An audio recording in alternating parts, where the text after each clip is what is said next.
So guys, ito na nga. Yan, naglalakad-lakad kami. Dapat ngayon ka mag-live. Guys, naglalakad-lakad kami. Ganito pala ang gabi sa Hong Ganito. Kong. Lagay mo doon ano. Night in Hong Kong. Yan.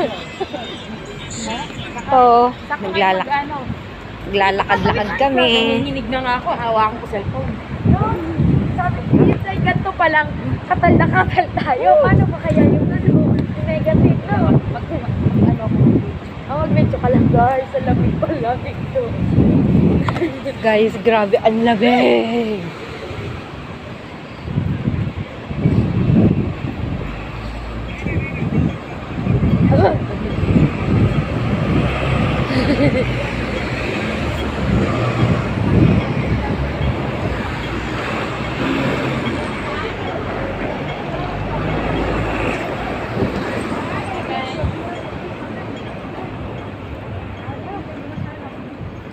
Tatawid na tayo? Ano na, magkukunik muna ako sa ano. Wi-Fi. Dahil wifi dyan.